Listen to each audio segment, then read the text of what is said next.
Hi guys, it's Kasha. Welcome to the channel, to my wonderland. It is a coffee time, so grab your mugs and let's check the books that I read in the month of May. Now I know this video is coming a little bit late, but I still wanted to share with you guys the books that I read in the month of May. Basically, I only read 4 books. It's not the best, but it is something, and let's check those books. The first book I actually borrowed from a friend, so I don't have a physical copy for that book, and that is All the Light We Cannot See by Anthony Doerr. So basically we follow the parallel stories of 2 kids that get trapped in the middle of World War II. One of the kids is a little French girl that is also blind, and she's called Marie-Laure, and she is super cute and she loves books even though she's blind, and her father works in a national museum in France, and she also loves to hang out around the museum, and when the war starts they have to flee.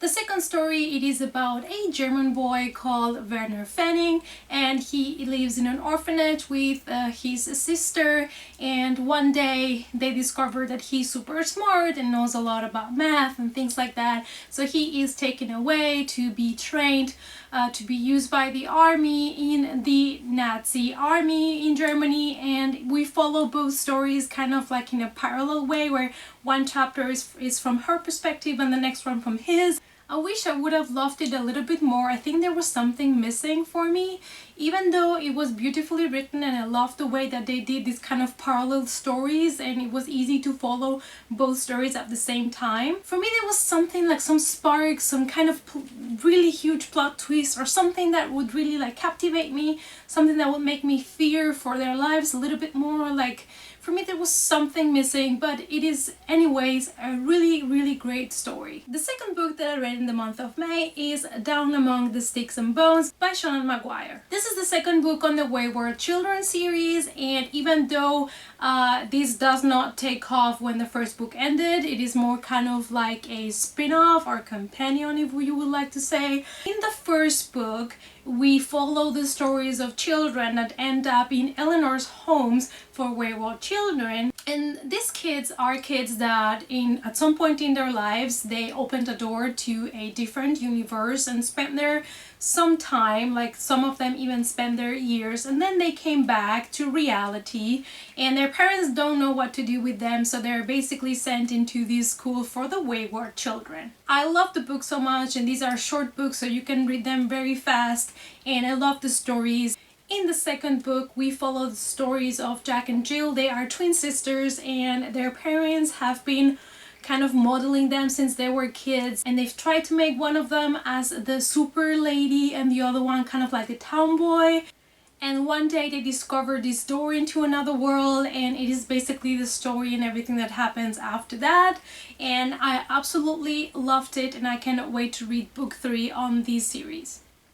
The other book that I read is Gemini by Amy Kaufman and Jay Kristoff. If you don't know about these books, they are 3 books, and it is Lumini, Gemini, and Obsidio, and they are books that are written in a way that everything is a collection of emails, files, and camera reports and things like that. So everything is written in a very original way, and it is very interactive, and it is really easy to read also because of this. I really loved the first book. Unfortunately, I did not love the second book as much. I don't want to tell you too much about this book since it's the second book on the trilogy, even though it follows different characters than from book 1. So basically in book 1 we are in the year 2575, and there are 2 rival companies that start a war, and we follow the story of Caddy and Ezra, and they had just split up. Literally they just split up because they were boyfriend girlfriend, so they split up and war begins. Karma. And then they have to flee away and go into a fleet and try to escape from this planet that is at war. And then a lot of things happen, including a virus outbreak and everything. And I think that's why I enjoyed the first book so much, because it was great with all of this virus going on and everything, because I love when viruses spread. I'm that kind of person. And on the second book we just follow again the next attacks from biotech, but this time we are in Jump Station Heimdall and we have a different set of new characters. And like I said, I enjoyed it, but I like the first book better. I'm still gonna finish the trilogy, so I will get Obsidio and I will read it and see how it goes, so I'm not giving up on the series. But for me the first one was better. And the last book that I read in the month of May, it is Everything Beautiful Is Not Ruined by Danielle Young Ullman. This was my favorite book that I read in the month of May just because the story was really touching and I really loved the way that it was told. We follow the story of Ingrid, and she is a teenager, and her mom, Margot, she sends her into this kind of summer camp to try to toughen her up, so to say. She goes into this summer camp and it ends up being not what she expected. So we get to know the story of all her past and present through stories that she remembers and flashbacks and things she tells to other people in this camp. So that's why we learn of everything that happened before we got to this point where she ended up in the camp. I love this story. I loved it so much.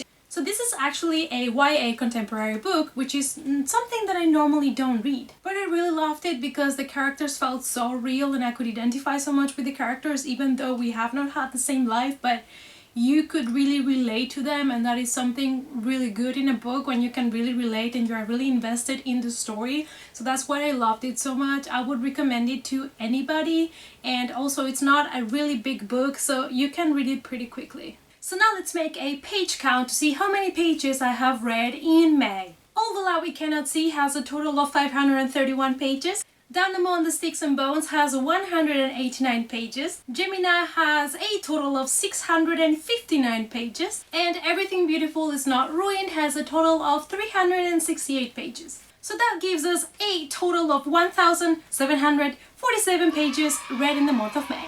So that is not a lot for many people. I know some YouTubers post videos like the 18 books that I read in May, and I'm like, what do you mean 18 books? How do you do this? But then I remember that my life is very busy, you know, between work and gym and everything that I have to do in my apartment and, you know, like responsibilities in life when you're an adult. And then I don't feel so bad because I really do not have so much free time for reading as I would like to.